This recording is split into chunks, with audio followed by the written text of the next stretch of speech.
नमस्कार, मैं ज्योतिषाचार्य Govind Joshi Shastri ask the astrologer संस्था से बात कर रहा हूं। आज मैं आपके समक्ष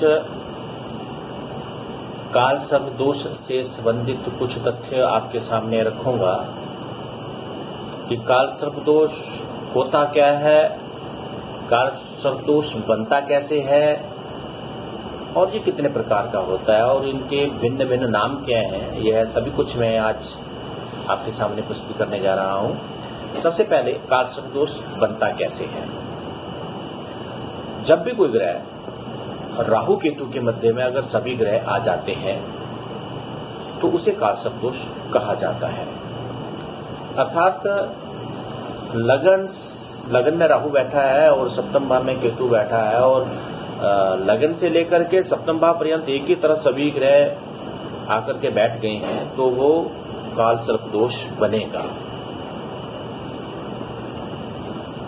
इनमें भी जो क्रमशः लगन वाइज जो बनेंगे काल सर्प दोष वो मुख्यतः 12 है और उनके नाम जो हैं वो मैं आपके सामने पेश करने जा रहा हूं। जिसमें लगन से सप्तम भाव तक बनने वाले काल सर्प दोष का नाम अनंत है।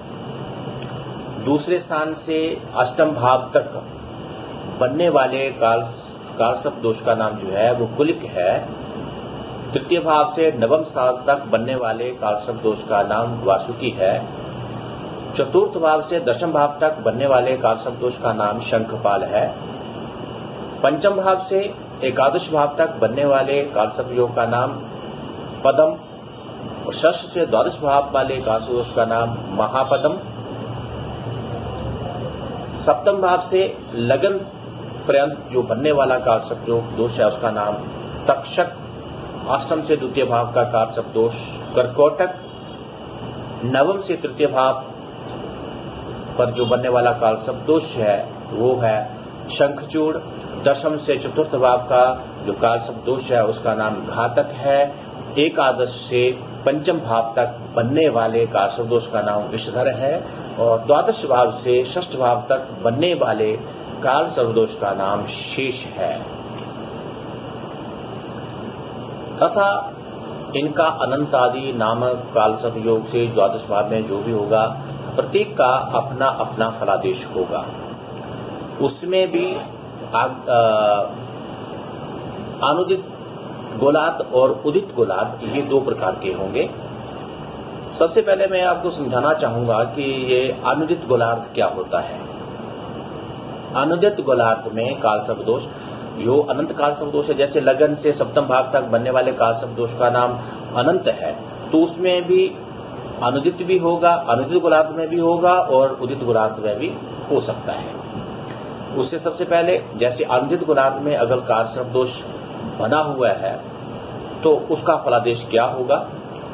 अनुदित काल सर्प दोष वो होता है जिसमें लगन से लेकर के अगर लगन में राहु बैठा और सप्तम भाव में केतु बैठा है तो ये अनंत काल सर्प दोष है। और इसमें लगन से लेकर के सप्तम भाव तक अगर सभी ग्रह बैठ गए हैं तो ये अनुदित गोलार्ध में काल सर्प योग आएगा। अर्थात इसका जो प्रभाव होता है काल सर्प योग का वो एकदम से नहीं होता है।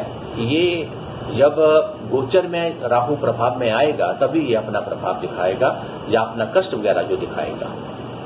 उससे पहले ये इसका प्रभाव नहीं होता है क्योंकि लगन जैसे मेष लगन है तो वहां पर राहु जब गोचर करेगा तो वो मीन राशि की ओर, क्योंकि राहु वक्र अवस्था में चल रहा है तो वो मीन राशि की ओर गोचर करेगा और पहले मीन में जाएगा फिर कुंभ में जाएगा। इस तरह जाते जाते वो जब सप्तम भाव में पहुंचेगा तब जाकर के अनुदित गोलार्ध काल सर्प योग का जो प्रभाव है वो आरंभ होगा। तभी वो अपने उस प्रभाव के अनुसार अच्छा या बुरा प्रभाव जो है वो देगा। ज्यादातर तो इसमें बुरा प्रभाव ही होता है काल सर्प दोष में, इतना बुरा भी नहीं। कुछ लोग भाग्यशाली भी होते हैं लेकिन इसका निवारण करना आवश्यक होता है। तो ये एकदम से इसका प्रभाव अनुदित गोलार्ध में जो काल सर्प दोष बनेगा उसका एकदम से प्रभाव आरंभ नहीं होता है। दूसरा होता है उदित गोलार्ध। तो उदित गोलार्ध में जो कालसर्प दोष बनेगा, जैसे वही अवस्था रखेंगे हम। लगन में राहु है, सप्तम भाव में केतु है, लेकिन सभी ग्रहों का योग जो है वो सप्तम भाव से द्वादश भाव के बीच में अगर बना हुआ है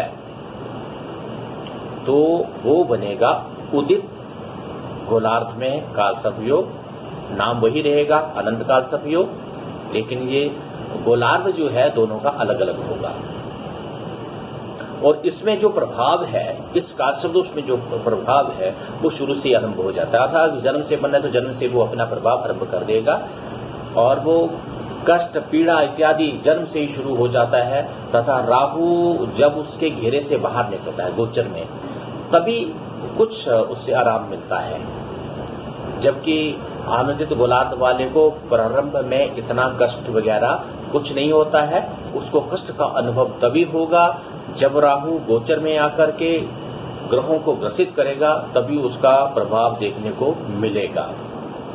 तो इस तकनीक से दो भेदों के कारण उदित गोलार्ध और अनिरुद्ध गोलार्ध, एक गोलार्ध में टोटल 144, दोनों के मिलाकर के 288 प्रकार के कालसर्प योग बनते हैं। जैसे अनंत कालसर्प योग होते हुए भी उसका फलादेश अलग अलग होगा, क्योंकि वो अनुदित गोलार्ध में उसका अलग प्रभाव है और उदित गोलार्ध में उसका अलग प्रभाव है।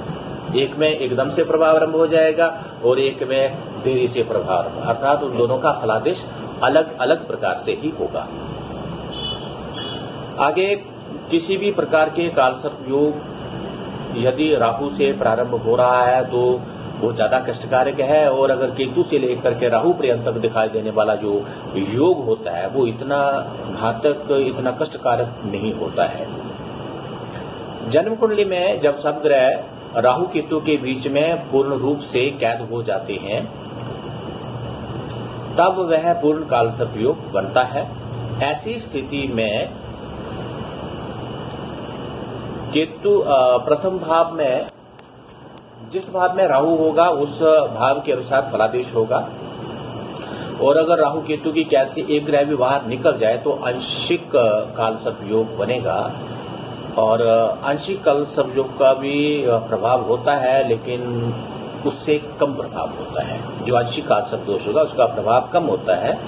उसी प्रकार हम बात करते हैं कि लगन में जो कालसर्प, लगन से लेकर के सप्तम भाव में राहु केतु के मध्य में जो कालसर्प दोष बनने वाला है वो अनंत काल सर्प योग बनेगा, अनंत काल सर्प योग बनेगा। ऐसे व्यक्ति को अपना व्यक्तित्व निर्माण करने के लिए, जीवन में आगे बढ़ने के लिए काफी संघर्ष करना पड़ता है, और इसका प्रभाव उसके गृहस्थ जीवन के ऊपर भी पड़ता है, क्योंकि लगन से सप्तम भाव के ऊपर बन रहा है, और सप्तम भाव जीवन साथी का भी है, साझेदारी का भी है, व्यवसाय को भी वहां से हम देखते हैं। तो वैवाहिक जीवन के ऊपर भी इसका असर पड़ता है, तथा उसका वैवाहिक जीवन जो है वो कष्टमय हो सकता है। जो कुटुंबी जन होते हैं उनसे भी नुकसान हो सकता है, अर्थात मानसिक परेशानी उसका पीछा नहीं छोड़ती है, परेशान रहता है, लड़ाई झगड़े इत्यादि कलह क्लेश जो है वो काफी कुछ होता है, काफी कुछ उसे सहन करना पड़ता है। उसके बहुत सारे ऐसे कार्य होते हैं जो पहले तो ऐसे लगता है कि बन रहे हैं, और अचानक से जब वो कार्य रुक जाता है तो वो नहीं बनता है। अर्थात इसमें बहुत सारे जो मुख्य कार्य होते हैं उनमें रुकावटें जो हैं वो बार बार आती हैं, एक के बाद एक मुसीबत आती रहती है। अपने व्यक्तित्व निर्माण हेतु निरंतर संघर्ष करना पड़ता है, अर्थात उसे आगे बढ़ने के लिए, अपने भाग्य को उज्जवल करने के लिए बहुत अधिक संघर्ष करना पड़ता है, लेकिन फिर भी वो उसमें सफल नहीं हो पाता है। उसका कारण कि जब तक काल सर्प दोष का निवारण नहीं हो जाता है, अतः काल सर्प दोष का निवारण करना भी आवश्यक है। अपने किसी विद्वान पंडित से उसकी पूरी जानकारी लेकर के उसका निवारण अवश्य करवाना चाहिए।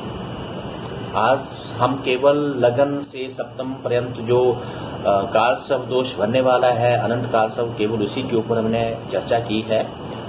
आगे के जो काल सर्प 12 भावों के अनुसार जो काल सर्प दोष बने उनकी भी आगे हम चर्चा करेंगे। आज केवल इतना ही। धन्यवाद, नमस्कार।